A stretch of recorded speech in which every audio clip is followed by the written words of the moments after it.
शिवसमारम्भाम् शङ्कराचार्यमध्यमाम् अस्मदाचार्यपर्यन्तम् वन्दे गुरुपरम्पराम्.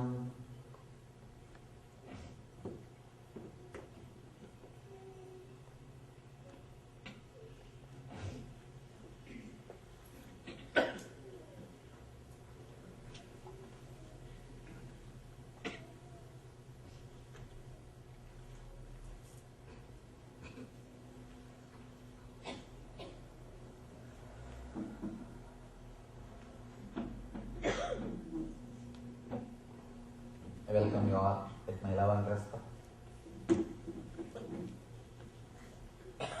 I'm the representative from City.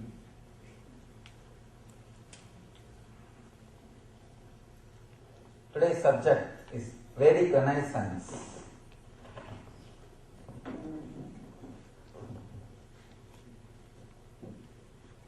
Vedic Renaissance.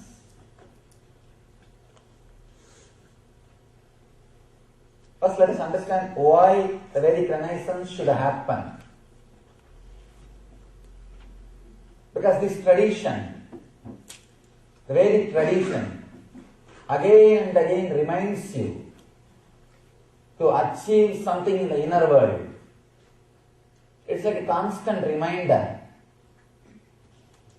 constant inspiration to work on the inner world, to transform yourself, to experience the different space, different world.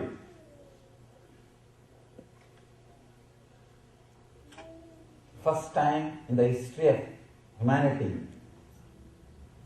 human beings are enjoying such a luxurious, comfortable life. The outer world luxury and outer world comfort, we have reached peak.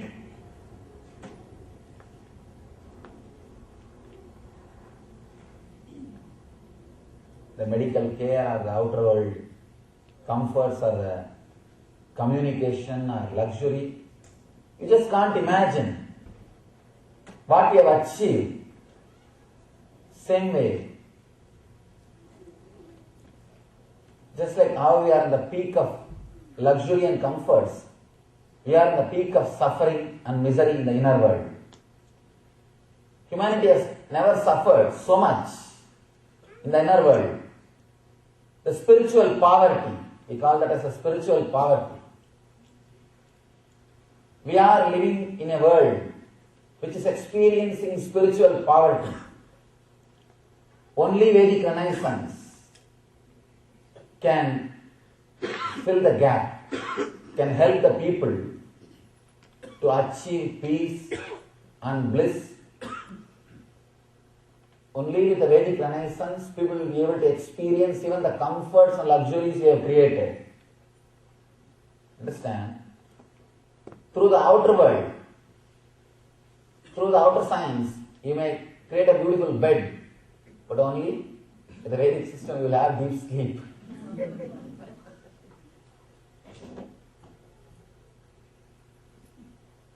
You may create all possible luxurious things. You may create all comforts. To experience peace, to experience life, you need Vedic Renaissance. Somebody need to remind you. Somebody need to give you the experience that you are beyond this body, beyond this mind. You are beyond all the sufferings of the outer world. Your inner space is untouched by anything belongs to outer world. Only Vedic Renaissance can do that. Experiencing the spiritual truth, experiencing the inner world, experiencing your own consciousness can happen when the Vedic Renaissance happens inside you. Understand? When I say Vedic Renaissance, I am not telling you to go and change the whole world. No. Let the Vedic Renaissance happen in you first. First, we need to understand. First, we need to internalize. First, we need to transform our life. In Vedic tradition, we don't believe in conversion. We don't believe in going around and preaching. We believe more in practicing. We believe more in creating an intense vibration or the spiritual space, spiritual intensity. Vivekananda beautifully says,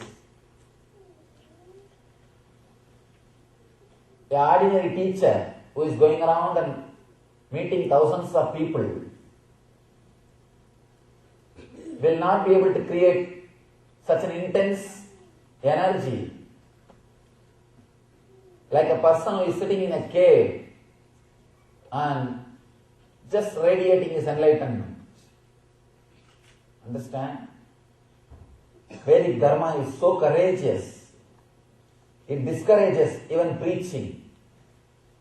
It says, let you achieve, let you radiate. Simply everything else will happen. For the renaissance of the Dharma, renaissance of the Vedic tradition, first you need to do, let you become a seeker. Let you understand what for you are living. See, when I use the word seeker, let me define the word properly. I mean, person who understands the outer world is not everything. Whoever has got the clarity, the outer world is not everything. Life is something more than the outer world. Whoever has got that clarity, whoever feels that life is something more than the outer world, life is something more than what you experience through your eyes and ears. Life is little more than what you experience through senses. Whoever understands, life is more than what you experience through your senses, you become seeker. You start seeking, which is beyond these five senses. You start seeking the truth. You start seeking something which is beyond your senses. In Sanskrit we call that mumukshutva, means start seeking something which is beyond your senses. Shankara, the great master, says, Manushyatva, Mumukshutva, Mahapurusha Sangama. Manushyatva, having human body. Mumukshutva, seeking towards the higher self. Mahapurusha Sangama, the experience with the enlightened being.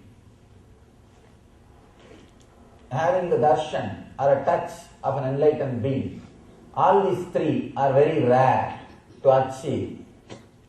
After achieving all these three, if somebody is not enlightened, he is called fool. No other word. Because you have everything and you did not use it. There is no other word. Shankara says, all these three things are greatest things which can happen to any human being. Seeking. First thing, you need to start seeking. Once in a while, when you really feel the life is not under your control, understand? In a civilized society, especially living in a city, you are given a wrong impression by your mind, your life is under your control. I always tell people, go and live in Himalayas for some time. If you live in the Himalayas for some time, you will realize life is beyond your control.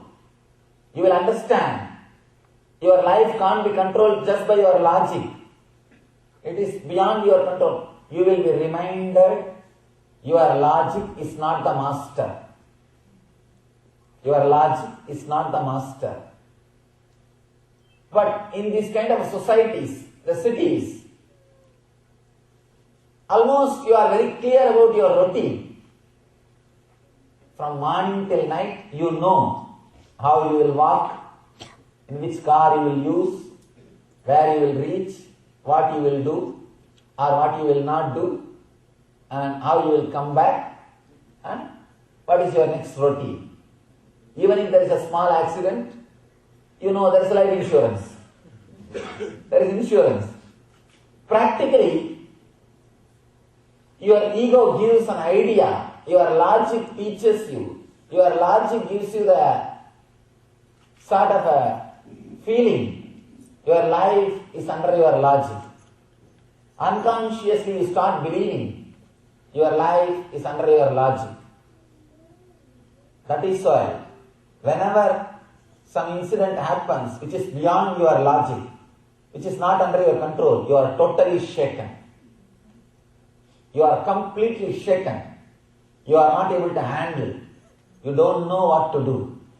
Either you fall in depression or you just suffer. You always expect, you always believe unconsciously that life is going to be only filled with the incidents which will be under your control, where your logic is going to play everything, where your logic is going to be a leader. Suddenly, when the truth is told to you, of course, life again and again reminds you the truth. Your life is beyond your logic, especially when somebody in your family or a friend circle dies, or some accident, means losing job or something.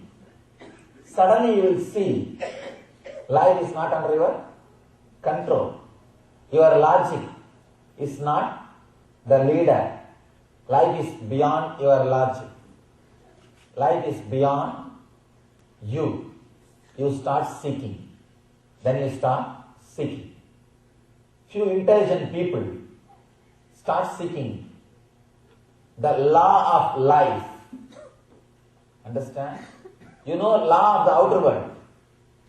Whoever wants to understand the law of the inner world, we call that as a dharma. Dharma is the word we use.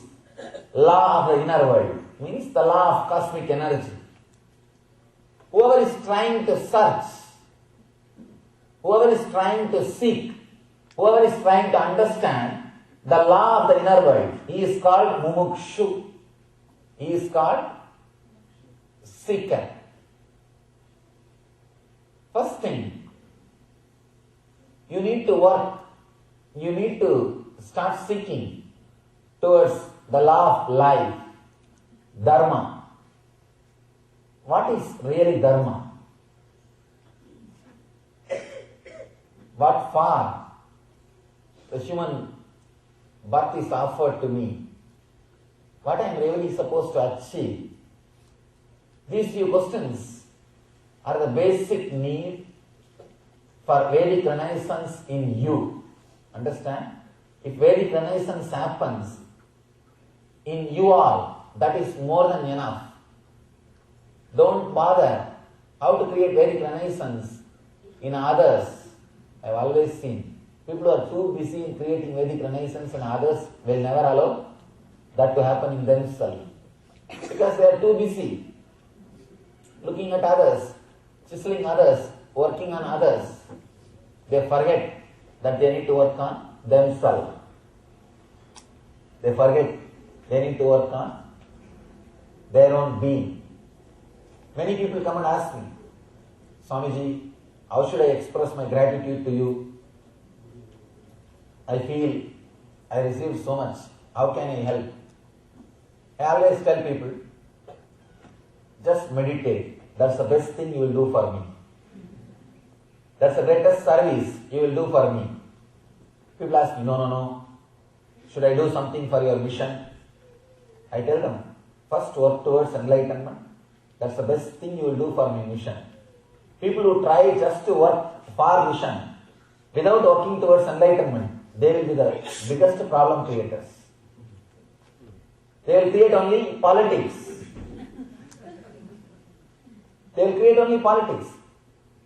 See, people who are not working towards their own enlightenment, who are just working for the mission or the public, they create all politics. They create all difficulties. They create all problems. If you start doing service without having enough of inner maturity, you will only create more problem for people. You will create trouble so that you can start serving. I have seen people first to create trouble, then start serving. See, unless you create trouble in the world, how will you serve? You will be jobless. So people who want to serve will create first problem. And same way I have seen the so-called teachers, just because they should start teaching, they will create the problems which does not exist. Which does not exist. I have seen the so-called teachers who themselves have not become enlightened, who start teaching. If a person is not enlightened and if he starts teaching, he will create more problem to society than what they have already. See, an enlightened person will live in a totally different way.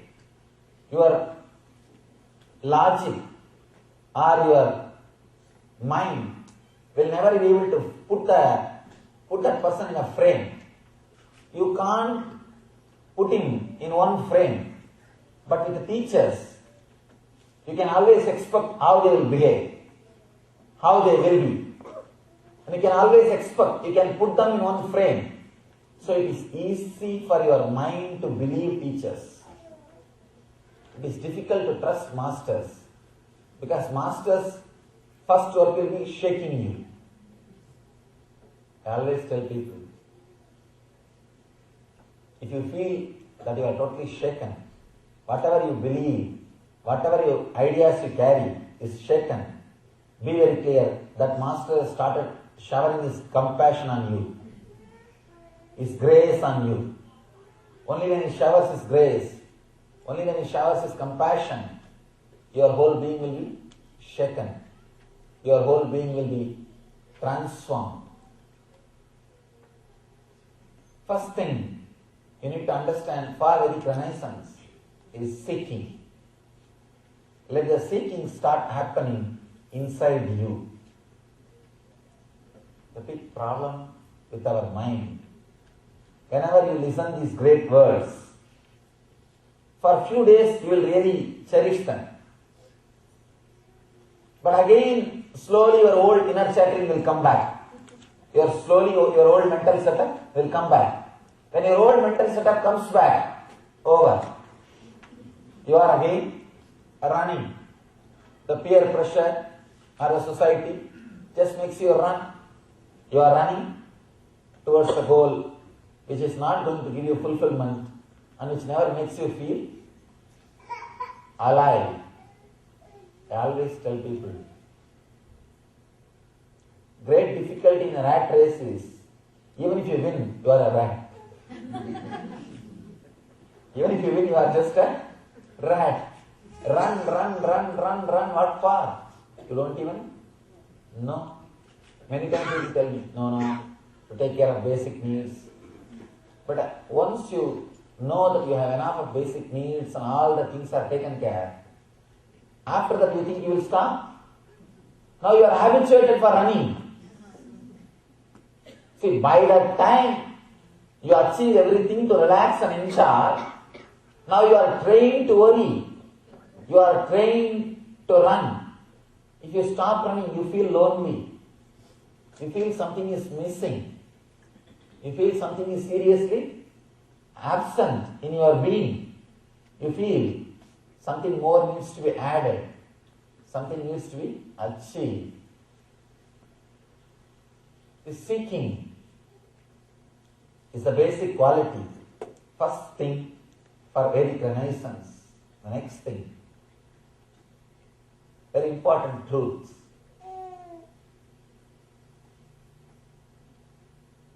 Seeking which starts in you should not be just an emotion, should not be just a thought.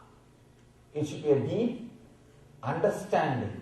Seeking plus understanding leads to transformation. Just seeking. See, if you are just a seeker, anybody can give you words. Anybody can sell words to you. And you can be used for anything. You can be used. When the understanding is added to the seeking, you will see you are more balanced. When I say understanding, please understand this word understanding very clearly. Because this word is a very important thing. Use only one scale to measure what you are taught is right or wrong. Whatever ideas you are taught by masters or books, does it add more and more honesty in you? Means truthfulness in you. Does it add more and more chit, consciousness in you? Does it make yourself more conscious, aware of all the inner happenings? Does it add more joy and bliss, ananda to you? Just use this one scale, Sat, Chit, Ananda. Are you becoming more and more honest, Sat, truthful? Are you becoming more and more Chit, aware, conscious? Are you becoming more and more Ananda, blissful by these teachings or the masters? This is what I call understanding. Please understand. Flood all the truth or message which you are receiving with this one idea. Are you becoming more and more intelligent, truthful? Only an intelligent person will be truthful in his life. Are you becoming more and more aware, Chit, of what is happening inside you? Are you becoming more and more blissful, Ananda? Understand? These three will always be together because the same energy, different names. Your being, the life which is inside your body, if it expresses through your head, intellect, it is called intelligence, Sat. If it expresses through your heart, it's called consciousness, awareness, Chit, compassion. If it just stays inside your being, it is called Ananda, bliss. Same energy, three different names. Just see, whatever you are learning, is it making all these three in your life? Then you are traveling in the right path. First seeking, then understanding. When the seeking and understanding is added, naturally you will start experiencing enlightenment. Do not think enlightenment is something which will happen in one moment. It will happen in one moment in the end, in a different way. But as and now, if you understand enlightenment as a gradual process, it will really help you. Enlightenment experience or the truth will be a sudden explosion, sudden experience. But as and now, if you understand that as a gradual process, you will be encouraged to move towards it, to work towards it. If you think of only the sudden enlightenment, that one flash, every chance you will fall in depression. People ask me, Swamiji, I did 2-day meditation, I did not become enlightened. God, I think He is waiting when you will close your eyes so that He can appear in front of you. I think He has got much better jobs. With the sudden enlightenment idea, we always have a problem of you getting depressed. But in the gradual progress, you will not feel depressed. You will be inspired to work more and more. Add this understanding. Are you becoming more and more intelligent, more and more aware, more and more blissful? These three will not be separate. It will be all always together. If these two things happens in you, the Vedic Renaissance is happening on the planet Earth. Understand, when you change, whole world will change. When your attitude towards yourself changes, you will attract different kind of people around you. Always our people come and tell me, Swamiji, all my friends left me after I started meditating. No, it's a big problem. Please understand, it's not that they left you, you left them. You don't have anything common. You don't have anything else to talk. I am successful in creating so many communities around the world. More than 1,000 people are living inside our communities. People ask me, Swamiji, how so many communities are getting created? I tell them, all we need to do is just create a real sincere seeking.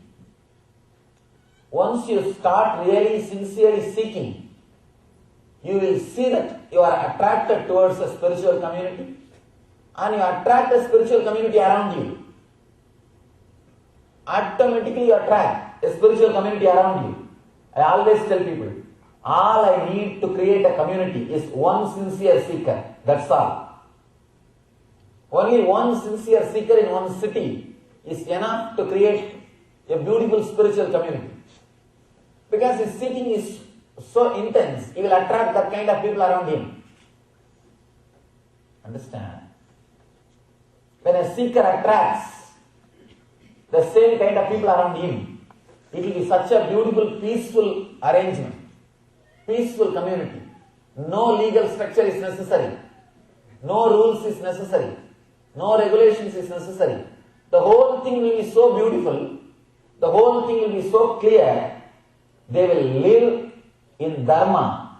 They will live in the natural law of life. Understand? The natural law is what we call dharma. When you all gather, you all just know. Simply you all feel, I think he will do that. He will do this. I will do that. Each one will stand and take charge of something. I call this as a dharmic administration. Administration through dharma. Administration through the natural law of life. Administration through the truth. Understand? The ancient Vedic tradition, in the ancient Gurukulam system, there was no community based on birth. It was purely based on the activity. A person who doesn't have anything else except his time, who shares his time, is called worker. A person who shares little products, he can create little products through his time. He creates some products, some jewelry or clothes, something, and sells. He shares the products. He is called Vaishya, seller, merchant, business community. A person who shares confidence on an ideology, who inspires people to stay together, who keeps the whole thing alive, who is father of the community, he is called Kshatriya, the warrior community. or inspires. Person who shares enlightenment, knowledge, leads the whole group towards the higher truth. He is called Brahmana, the saint. Understand? We did not create communities based on birth. The tradition created communities based on the activity. Person who shares his time is a worker. Person who shares some products is Vaishya. Person who shares courage and confidence is Kshatriya. Person who shares knowledge, enlightenment is Brahmana. This is the way our tradition was created. This is the way the Vedic system was created. Understand? The only way to bring the Vedic system back, to allow the Renaissance to happen, to help the Renaissance, you need to understand the whole truth, how the law of life works, dharma, how the dharma happens. For example, in some field, you will feel more confident, more courageous. But maybe due to your engraved memories or samskaras, in some field, you will not feel confidence and courage. You will not feel courage or confidence. You will not feel that you will be able to face that situation. You can see. Women who can face her husband will not be able to face just a small insect. A rat is enough to shake her, or a small insect is enough to frighten her. Samskara, the engraved memory, or even just a darkness is enough to completely make her shiver in the fear. Just samskara. Even in your life, at some time, in some situations, you will express so much of courage and confidence. But in some place, you will not be able to stand. So the law of life is, wherever you feel confidence, you share that. Understand one more thing, important thing. Brahmana does not need to be a Brahmana throughout his life. All 24 hours, no. A Vaishya need not be a Vaishya all 24 hours, no. A Kshatriya need not be Kshatriya all 24 hours, no. A worker need not be worker all 24 hours. It's like sometime you play the role of Kshatriya, means giving confidence. Sometime you play the role of Vaishya, sharing products. Sometime you play the role of sharing knowledge, enlightenment. So, it is just the job, it is just the thing which you do. In your life also, if you understand this one truth, where you need to play the job of Vaishya, where you need to play the job of a Kshatriya, where you need to be a worker, where you need to be a Brahmana, your whole life will be beautiful. Big problem is, you do not know how to remove your personality and go to the next personality. How to use personality is like a coat. You are caught in one personality. Using the wrong personality in a wrong place is what I call ego. Understand? Where you need to be very polite and humble.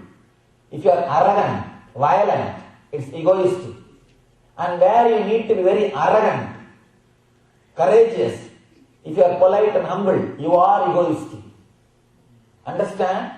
Always we think, no, if I am humble, how can I be egoistic? No.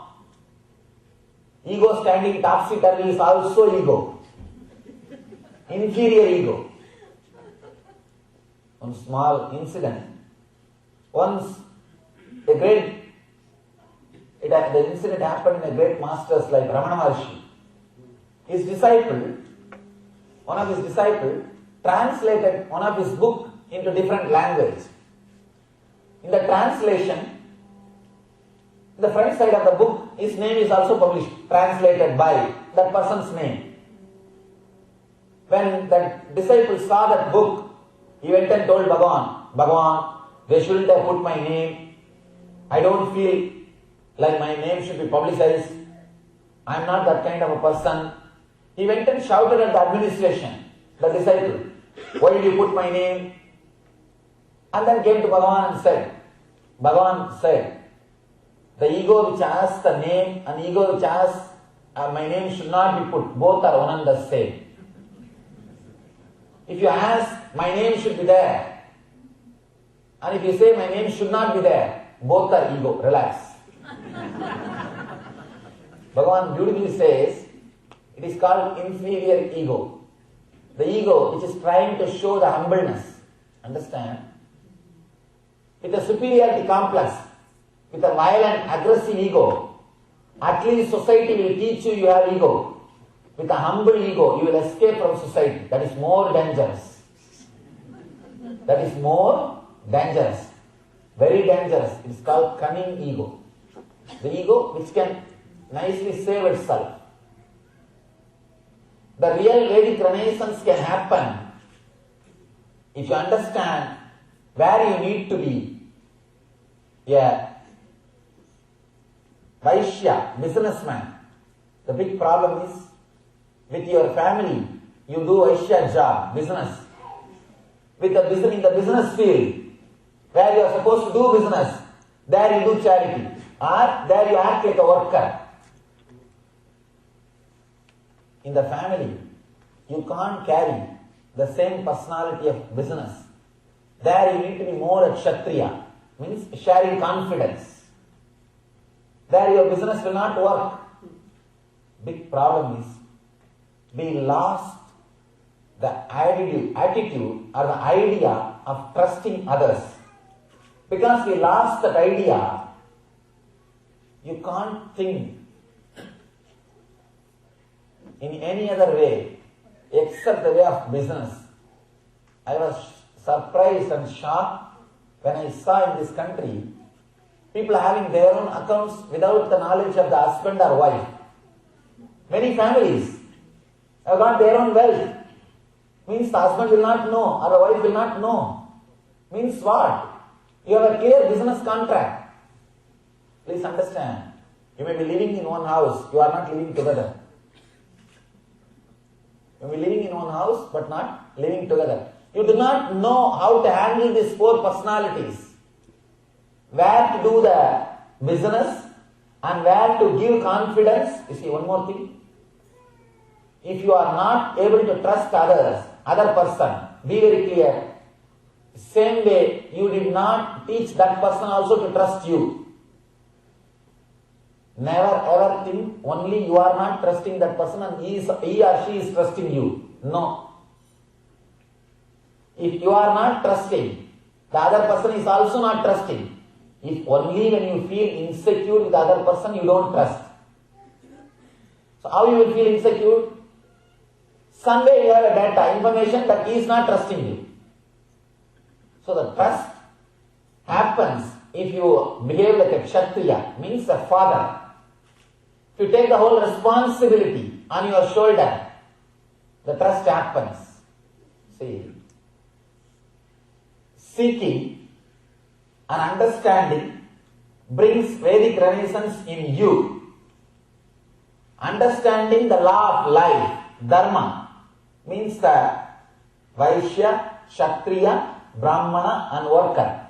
These four style, the community style, law of our Dharma, the law of natural life, our Dharma, will bring Vedic Renaissance in your family. Step by step, I am explaining how the Vedic Renaissance can be brought first in your personality, then in your family, then in your community. First thing, seeking and understanding to bring Vedic Renaissance in you. The second thing, understanding the natural law, means the Dharma, law of life. How our masters created the communities based on the attitude and personality, based on the work which you are supposed to do. Understanding this will bring Vedic renaissance in your families. Understand? Still, in Indian villages, hundreds of people live together as one family. Still, I know the families in which more than 100 people are members. 100 people living under one roof. Still, I know. I have seen more than 100 people living under one roof, one kitchen. How this is possible? One single proper Kshatriya is there. Means the person who gives confidence. All you need to do is be a right Kshatriya. Give confidence wherever you need to. Do business outside the home, not inside. If you are doing business inside the home, you are bringing wrong personality to the wrong place. Means ego. A person who can't say yes where you need to say yes is egoistic. Person who can't say no where you need to say no is egoistic. Ego does not mean only violent or aggressive. Even if you can't say no where you need to say no, be very clear, you are egoistic. You are too much bothered about others' opinion. That's the reason. You have to say yes even when you can't say, when you don't want to say yes. You think, no, what they will think about me? Ego. You want deep ego satisfaction. If you understand how to play these different roles, where you need to be a worker, where you need to be a Vaishya, means the businessman, where you need to be a Kshatriya, giving confidence, and where you need to be a Brahmana, sharing knowledge. When you are counseling somebody, when you are helping somebody who is in depression by counseling, you are doing the job of a Brahman. You are leading the person to more light. You are radiating knowledge. So, try to handle your different personalities. See, instead of counseling, whenever you need to counsel, you start using your warrior personality. You start using your Kshatriya mold. When you need to use the Brahmana mold, you start using your Vaishya mold. When you need to use Kshatriya mold, that is where the problem starts. That is why the joint family system, living as a community, has disappeared. You can't find depression in the communities because you have so many people to relate. If you have to talk to the same person from morning till evening, if you have to see the same person in the house, naturally you will feel bored. You will feel, how many days you can see the same person? And after 1 or 2 years, you know the answers he will give. For any problem, you know exactly word. If you tell this word, what word he will speak, you know. So you start thinking, why to tell this and get that better, I myself repeat that word also. You will feel bored. The boredom starts happening when you are relating with only one person. One more thing, when you have different choices, you can create groups. You will feel attracted towards somebody. You will feel attracted towards one group. You will have more freedom to interact. One more thing, when you interact with so many people, your personality also becomes rich. You enrich yourself. You learn many things. And you have freedom. You have a little more space. If you are angry with somebody, 2 days you can stop talking to him. You can talk to somebody else. Now you have choice. In giant family, in community system, understand the greatness of the Vedic rishis who created this whole system, who created our Vedic way of living. You have choice.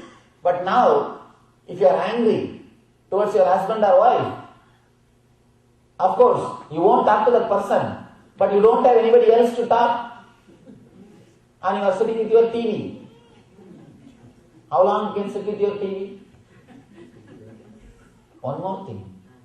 When you talk to somebody else and open yourself, either you will get some consolation or counseling. There is a possibility for healing exists. When you don't have anybody else to open, naturally no possibility for healing. You go and give all your money to psychiatrists. No, really. See, in India, the sadhus are respected. Sadhus means sannyasis. Are respected. They are used like a psychiatrist. They do the job of psychiatrist. Listening to you. First thing, they listen to you. Second thing, either they console you. If you are right, you are given consolation. If you are wrong, you are given counseling. Something is done. You have somebody to relate with. The possibility for healing exists.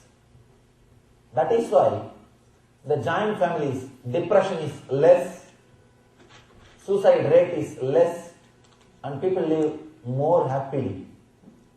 Again, the one thing which is basically required for the joint family system, you should know where to play the mask of a worker, where to put on the mask of a Vaishya, businessman, where to put on the mask of a Kshatriya, warrior, where to use the mask of a Brahmana. One more thing, even your child can be a Brahmana for you. Even he can teach many things when you are in depression. When you are in low mood, he can teach you.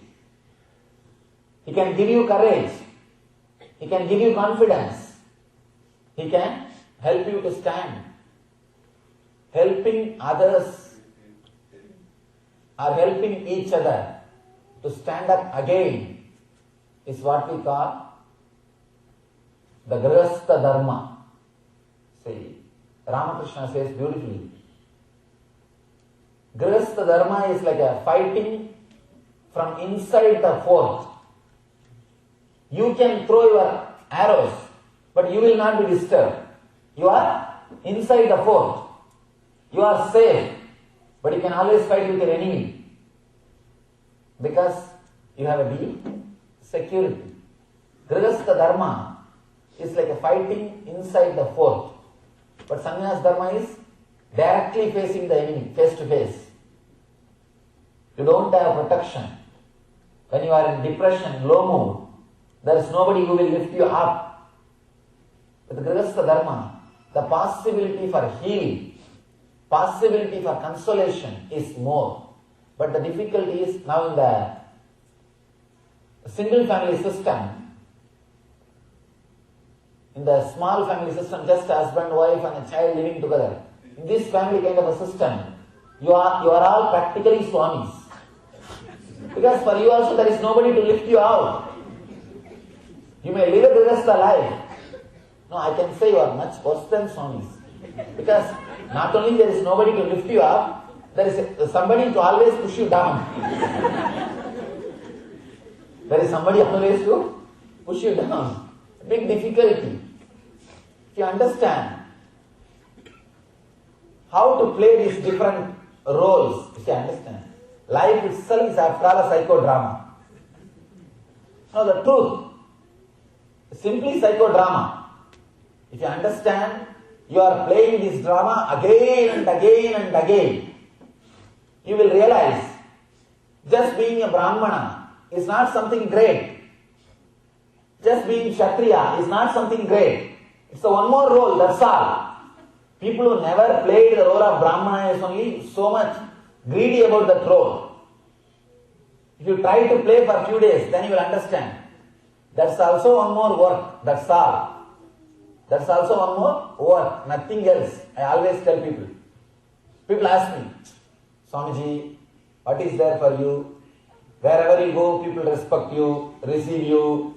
You just speak and come away. It's not a big job. I tell them, please come and sit in the throne for 2 days.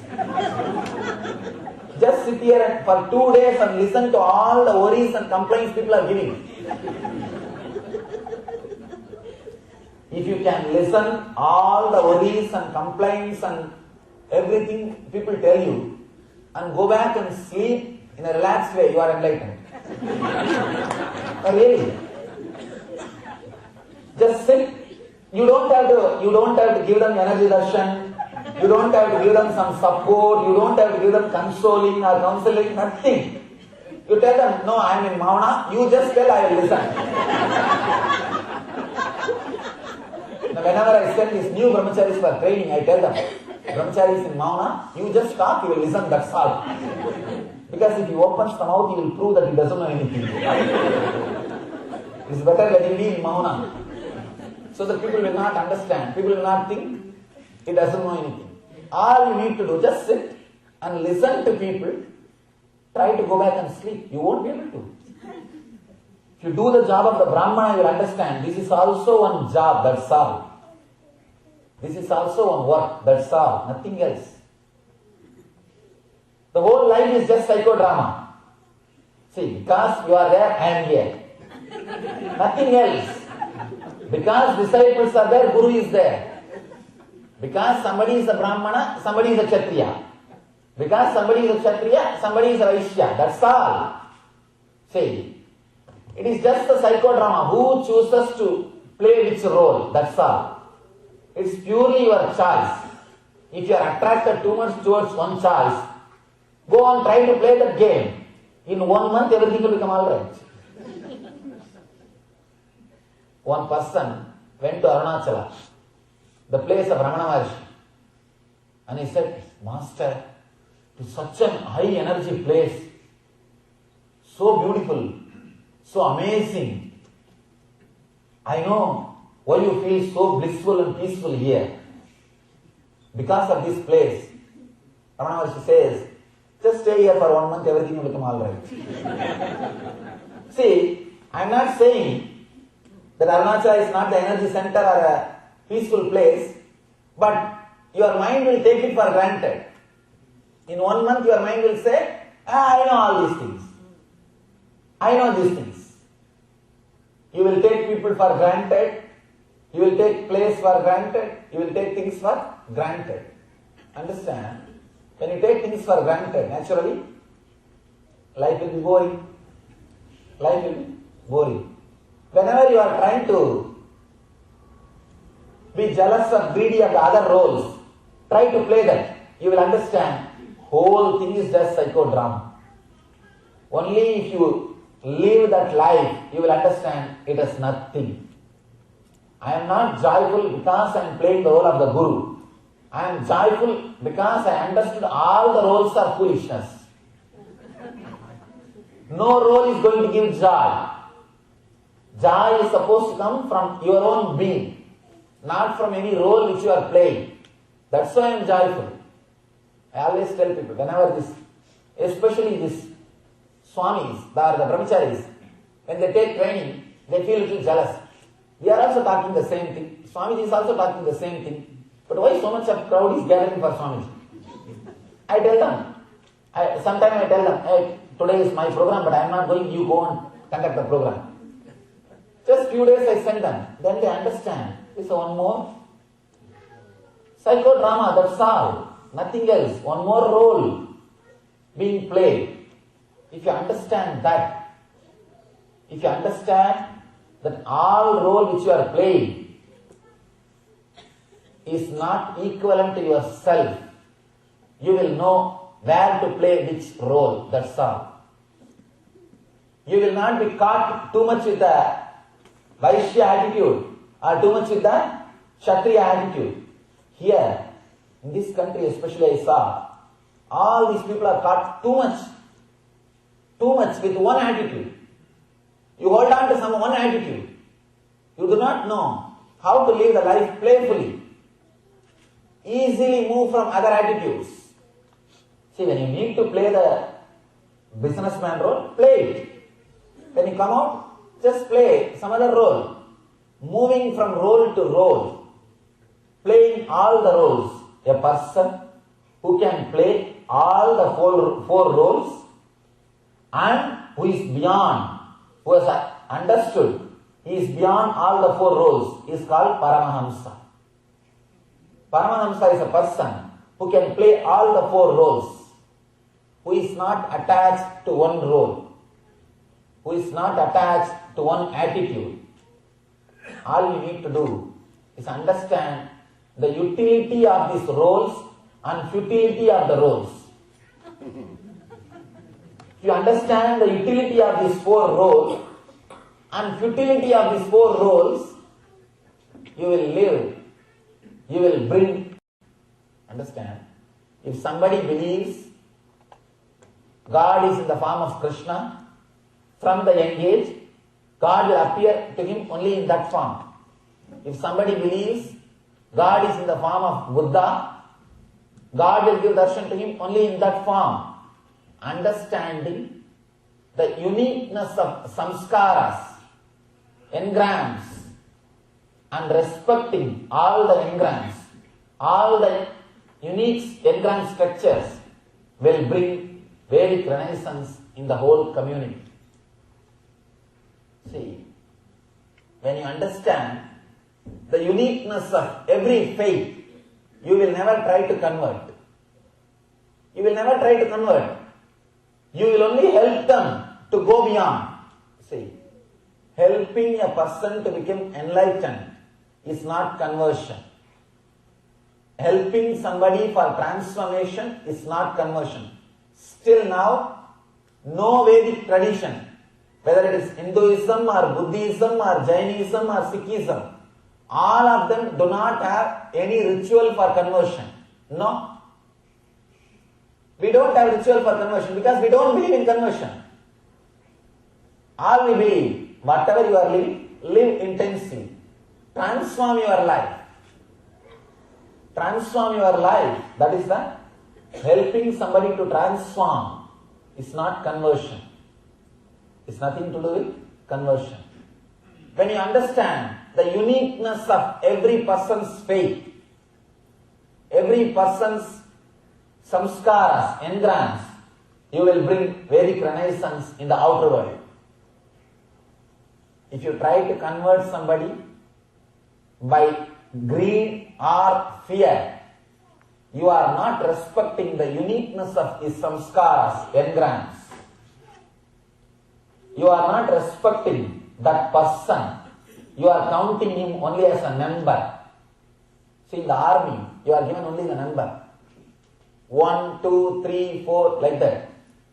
When you do not respect that person's uniqueness, you count him only as the number.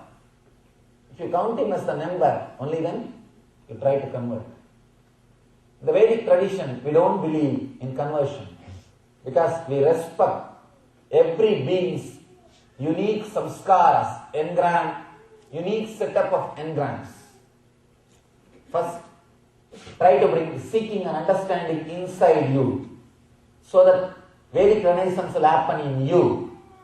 Try to understand futility and utility of these four roles: worker,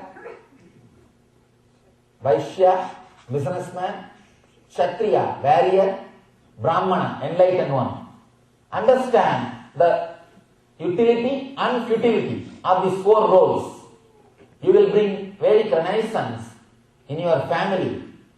Understand this important truth of respecting every individual's samskara, every individual's engrams.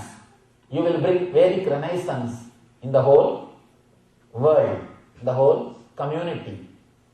So understand these few basic truths and bring Vedic renaissance in you, in your community, and in the whole society. Let you all achieve and radiate the eternal bliss, Nityananda. Thank you.